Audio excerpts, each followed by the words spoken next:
Hey, welcome back to Blabbing with Entrepreneurs. I am your host, Gene Volpe, and today we have the pleasure of bringing on a friend for, it's been, actually, we've probably known each other for 6 years now, I guess. Maybe not that long, but a couple years. This is Evan Zaremba, a.k.a. Marz. What's up, Evan? How's it going? And also, just for the record, we're using at Sierra Cantwell, which is my girlfriend's or fiance, technically. Yeah, you better get that straight. Yeah, I know, right? It's her Twitter. It logged me on with hers automatically, but she is actually followed by Lady Gaga. I wanted to point out, so hopefully Lady Gaga is getting this message and watching me. Well, listen, here's what we got to do. We're going to tweet it and retweet it, cool, and we'll let her know she was announced or mentioned on the Blabbing with Entrepreneurs show. Maybe she'll watch. I'm sure. Yeah, I'm sure she'll be thrilled. Well, listen, here's what'll happen. She'll tune in and she'll see our faces and tune right back out. It's possible. There's no if she gets into this room, that's exactly what's going to happen. Yeah.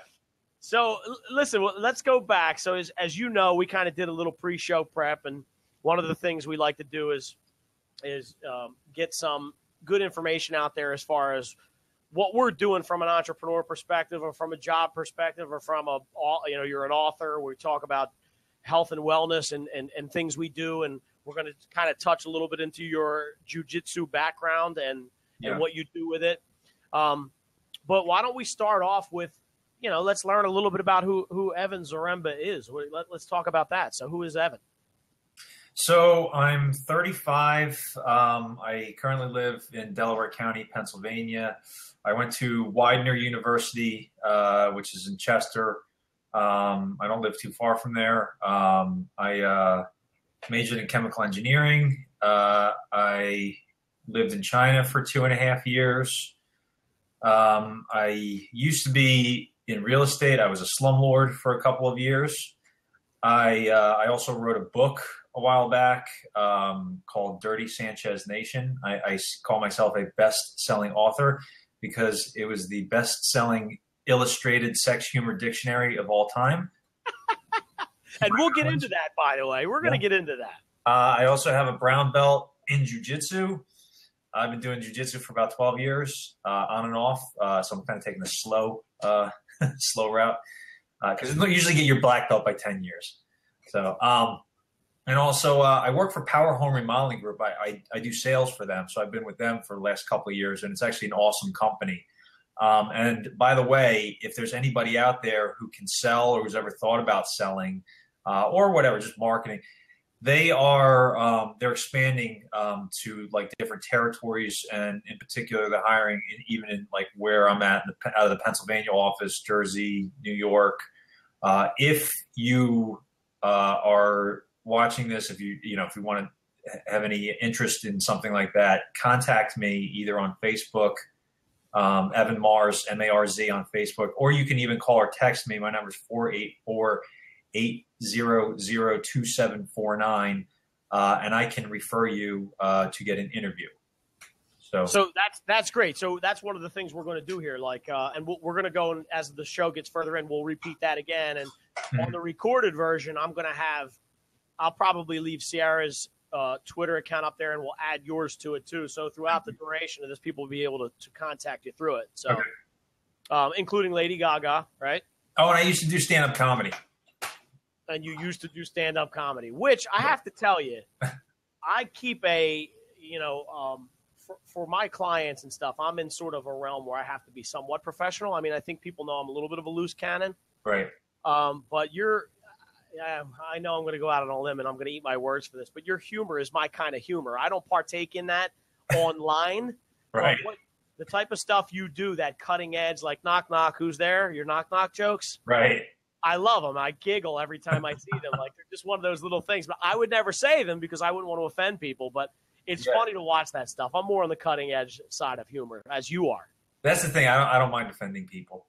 I've noticed. And listen, I got to tell you, one of the very first times, I may be getting this wrong, but I think one of the very first times we met, you had a black eye. Do you remember this?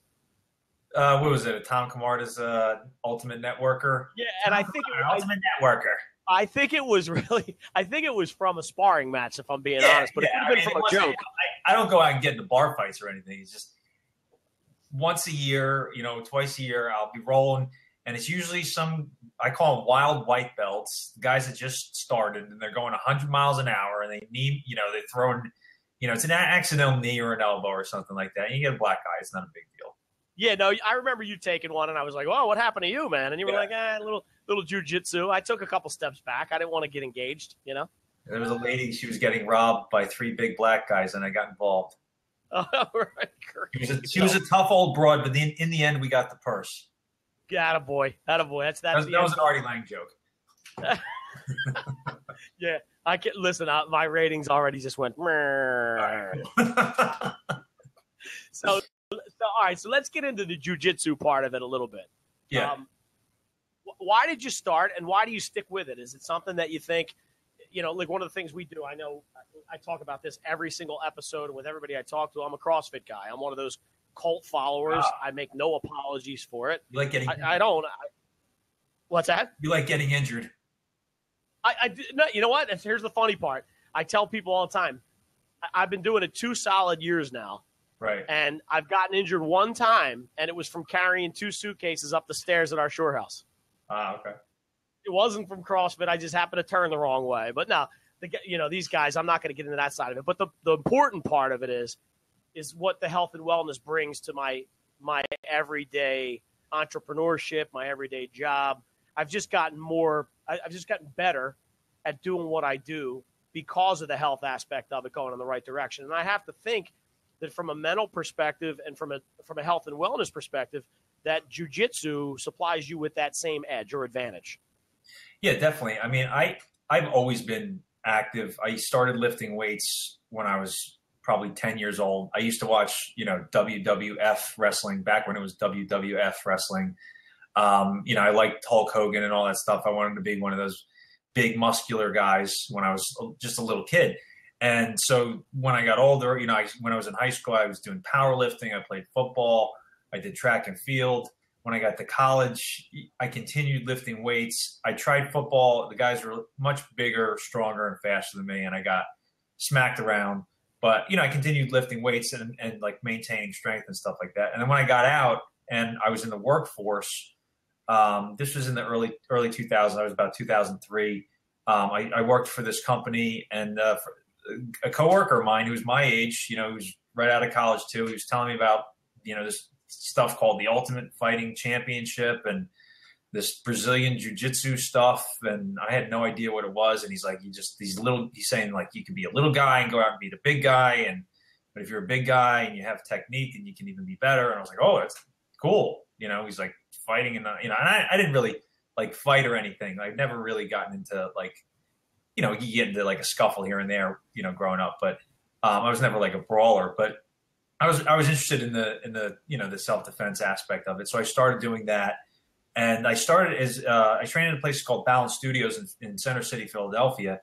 And, it's a great, I still train there. It's a great environment. They're, awesome. They have a sign at the door that says, please leave your shoes and your ego at the door, and, nice. And, they always like kind of remind you to come in with like a beginner's mentality. And, 12 years later, I'm still doing it. I haven't always been consistent. I had, I moved away to China. I trained over in China for, the time I was there for 2.5 years. But when I came back, I went back and trained there. And, it's been a slow, process. And, I've had some injuries here and there, nothing major, but sometimes you're out for 6 months here or, 8 months there, with you twist a knee or twist a foot or something like that. But, I'm going to get my black belt eventually. I don't know when, but that's what I'm working towards. So you said, what belt are you right now? The brown belt? I'm a brown belt. Yeah, it's right before black belt. Oh, all right. So that's like the last thing in order for you to get to that black belt. Correct. Yeah.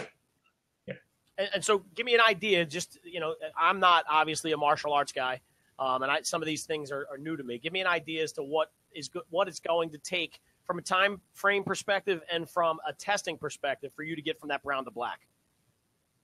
Well, it's just time. I mean, the way that they do it, different instructors do different things. They have like an actual set test. You know, you have to learn all these different techniques and this stuff. The academy that I go to is a little more. I don't know if casual is the best word, but they just like if you've been training, you know, for a long time, and they see you rolling with other guys, and you're able to either maintain, you know, or beat them, submit them, or you know, whatever, then eventually they have a promotion, and they just for the promotion time, you just instead of like learning or not learning, instead of like having to memorize or having to do a bunch of different techniques, you basically they put you through the gauntlet, and you have to roll, and you have to continuously spar. So for my brown belt, I had to spar for about an hour and 20 minutes. Oh wow! Great, just like nonstop. They didn't give you a break. You didn't get water. You didn't get anything, and it was, you know, it was like the hardest thing probably physically I'd ever done. But you know, it's just like the, you know, I don't know, you know, how long it's going to take to get a black belt. Hopefully I can get one in the next year or two, you know, but that's kind of like the time frame. Like usually when you get your brown belt, within about 1 to 2 years, you'll get your black belt after that. Gotcha. So are you like, let's just be honest. Could you whoop some ass right now? You know, I don't, it's one of those things like you always think that you can, but I mean, you never know. I mean, there's guys out there that can whoop ass that have never done any training before at all. It's like, you know, they're crazy. Like me, for example. Like me. Like you, yeah. I mean, you never know. You could probably beat the crap out of somebody. I mean, the thing is, if somebody came into your house right now, if someone came into your house right now and they tried to attack your kids, like if they physically tried to like steal your kids or harm them or something, you would kill them. Yes, that's not debatable. You are correct. Right? Yeah. Yeah. So, and you don't have any training. You do whatever you could to kill them. And there are people that are way more skilled than you, that are way more, that are probably stronger, faster. And if you put you against them in that situation, you could probably beat them. Right. Yeah, right. Circumstances are a big thing too, right? It's not just how well you're trained. It's what you have in your body from an alcohol perspective. I mean, there's a lot of different variables, I would imagine. Right. I had another question as far as the jiu-jitsu goes, but it kind of came and went. I did, by the way, I do have a fight. I did fight when I was in China. I had one mixed martial arts fight, and I won that. So I'm undefeated. There's a video of it, right? There is. Yep. I'm undefeated in mixed martial arts. One and out. Listen, it's one more win than I got. I can tell you that much. No, you know what's funny? I can see that. That was from 2006. I was a lot younger at the time. You were bigger too, I think, weren't you? No, I was about the same size. Okay. So let's talk about, or maybe we don't want to. This might get you in trouble. Let's talk about Sierra. Sierra, yes. So we've been together for almost 4 years. It'll be officially 4 years on Sunday. It'll be our 4-year anniversary. Wow, congratulations. Thank you. And we dated a couple months before that, and then, you know, I asked her to marry me earlier this year. So we're getting married next year. But we, you know, she loves music. We met at when I was doing stand-up comedy. Her friend dragged her out to the show, and then, you know, she saw me and she liked me. So she'll tell you the story. But, you know, she got my book that night, Dirty Sanchez Nation, and she's a big Howard Stern fan. Okay. So, but you know, we do music together. She sings, I play guitar. We've made an album together. You know, we perform a lot. You know, we've got kind of like a little side band. Like we've got a drummer that comes over. We've practicing with him for a while now. So now when you do your band stuff, like I've seen a lot of stuff with you and her out on stage, and I know that one of your passions you just picked up is the cigar box guitars that you're creating from scratch, right? Yeah. So I've been watching that. So you guys, like when you I sort of knew you played guitar too. When you guys go out and do something like that, it's a serious gig, like with actual instruments and stuff. Or I mean, give me a little bit of background. Is there any comedy involved in that, or is it all just you guys get up on stage, you play a couple covers, a couple of your own songs? Like, give me that idea. So we mainly do original stuff. I mean, we've probably written over 100 songs together in the last 4 years. So the album is all originals. We do very little covers.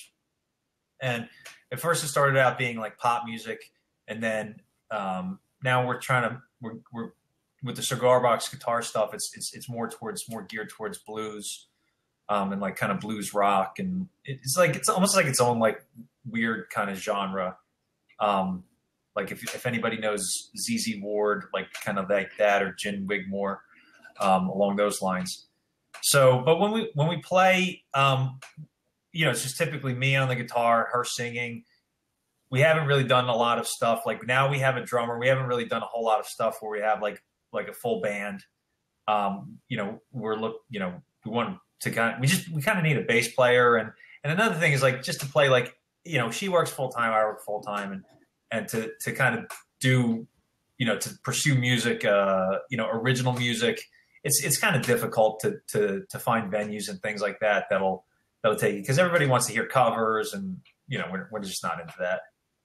Yeah, when you go out to those bars and there's people waiting, they want to hear, give me some Green Day, right? Yeah, Green Day and Journey and whatever else that they whatever play. The hot 1986 song was, right? Yeah. So let's talk a little bit. You said a couple things there that I kind of wanted to go after a little bit more. That your cigar box guitars, are these things you're doing for yourself, or are you making a hobby out of it? Are you selling them? Like, what's the deal there? Yeah, all of that. So I found my parents live in Georgia. A couple years ago when I was visiting them, we went to a music store and I saw this thing. It was a cigar box and there was a guitar neck on it, and I thought it was the coolest thing ever. I never really had heard of it or seen it before, so I kind of had a huge interest in it. I always wanted to get one after that and just like play it and check it out. And it sounded really cool when I played it. So when I came back, I looked on Craigslist and I found some guy who made them locally, and I bought one off of him. And I didn't really do anything with it for a while, for maybe like a year or something like that.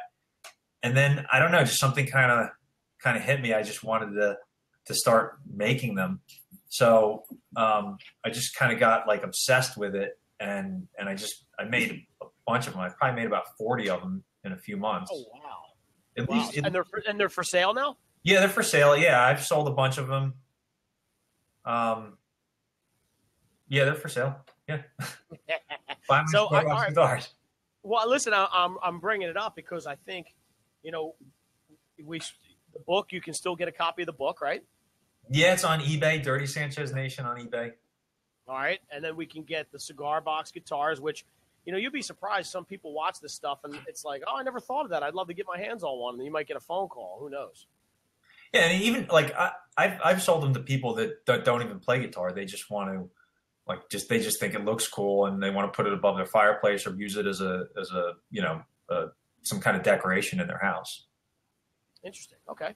And then, like I said, let's go back real quick before we cut this off. I want to get one last thought out of you before we kill it. Okay. But real quick again, give your contact information again in case anybody wants to get in touch with you for booking a show with Sierra, maybe talking to Lady Gaga directly, some cigar box guitars, or, and who knows, anything else for that matter. So Evan Marz on Facebook.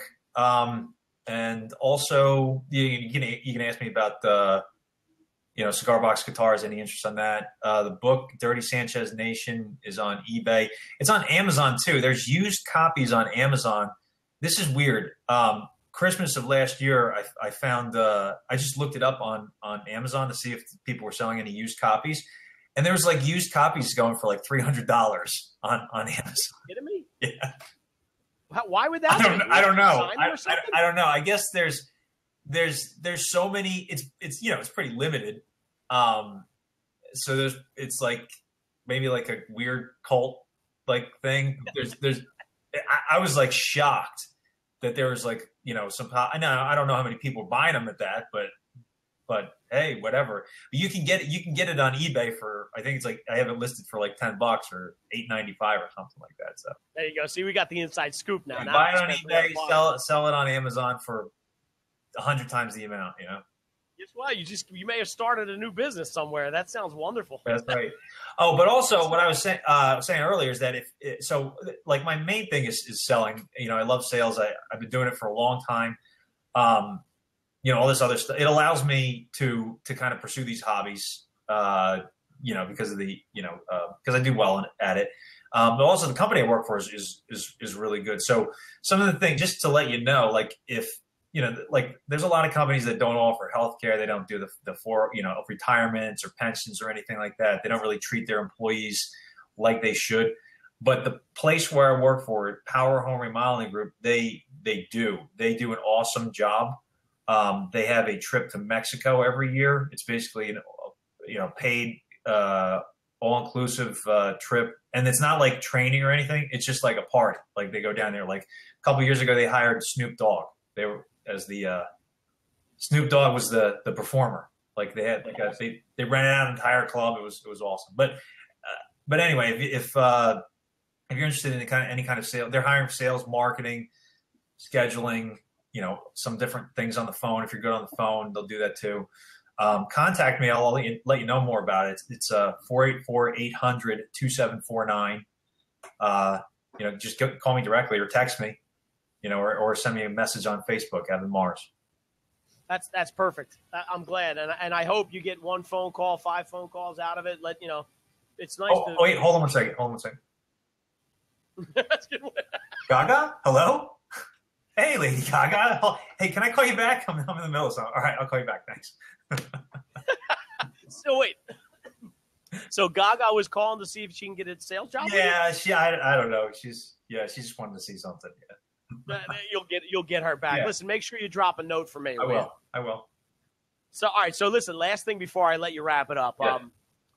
We talked again pre-show real quick about kind of sharing some knowledge with the people that are watching as far as budding entrepreneurs or people that are just starting a new job or whatever it might be.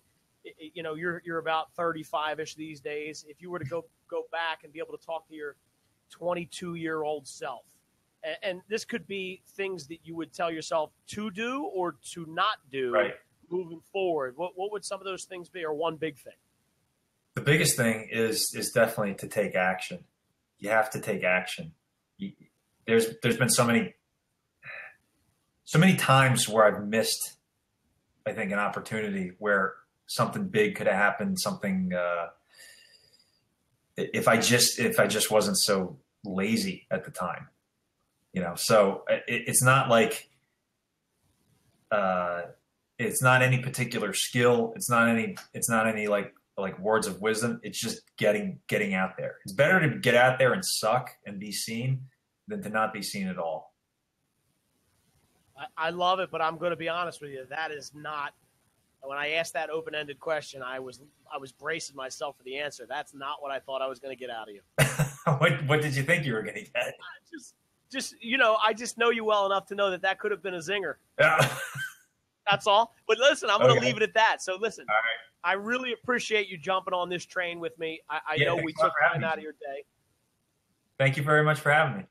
No, anytime. And let's do it again soon. I kind of feel like there shouldn't be so much time in between us seeing each other. Maybe we can grab some coffee or something. Sure.